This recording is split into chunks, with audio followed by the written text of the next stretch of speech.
Dapat, sa may sampalok tayo naghahanap. Tsaka, naisip ko lang, bakit missing ka agad? Malay mo, nasa may sampalok lang yun, di naman nawawala. Ay, malayo bang sampalok dito? Ano? Tsaka lang yung buhay ito. Bakit number ko nakalagay dito? Ang dami naman tatawag sa akin ito. Eh, Wala ko ba kayong phone? wala nak eh. Kayo nung phone yung gamit yung pantawag sa akin. Kung kani-kanino lang. Minsan naghihiram ako, pinapahiram naman ako.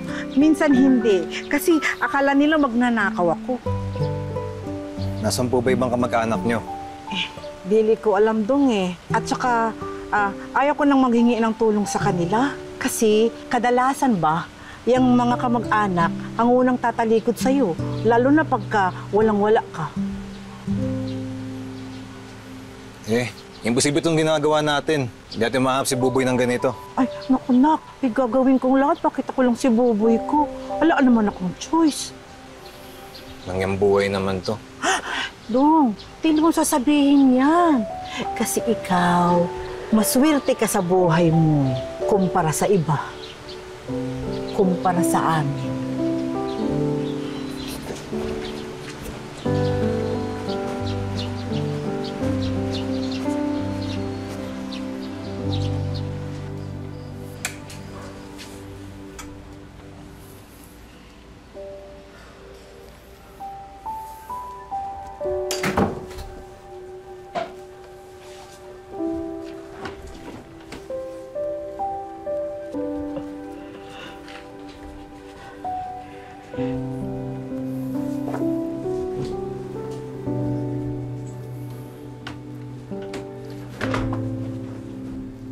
Mas mabuti ko siguro kung bumalik na kayo ng Cebu, Aling Edith.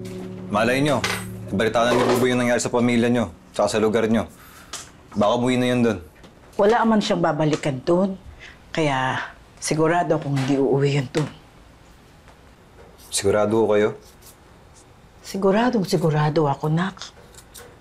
Kitang-kita ko nung inanod ng baha yung bahay namin. Kasabay ng inanod din yung mga pangarap namin at mga buhay. Sa harap ko mismo, nalunod ng nanay ko. Tapos yung dalawang anak kong babae, kitang-kita ko, kinuha nung rumalagas ang tubig. Tapos yung asawa ko, hindi ko binitawan yung kamay niya. Pinilit ko, huwag bitawan yung kamay niya. Sigaw ako ng sigaw. Tabang po. Tabang. Pero kinuha pa rin siya ng tubig. Kaya gusto kong mahanap si Buboy ko. Kasi siya na lang ang buhay sa pamilya ko. Siya na lang yung pag-asang pinanghahawakan ko. Kapag nakita ko ang anak ko, doon, maiisip ko kung anong susunod naming plano.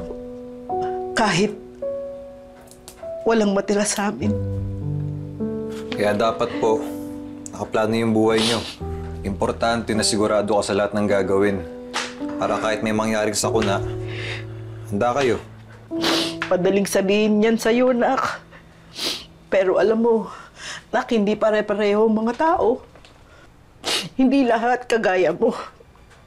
Pero kahit magplano ka, nak, kapag dumating ang bagyo, matataranta ka. Pagkatapos, maiisip mo, sa bagyong yun, wala na palang lahat sa'yo eh. Pero may iwasan po kung secured ang lahat. Nak, hindi lahat katulad mo. Maswerte ka. Kami, gusto lang namin makaraos, mabuhay, matapos ang isang araw makakain. Mahirap magplano kapag binabagyo ang buhay. Hindi lahat katulad mo.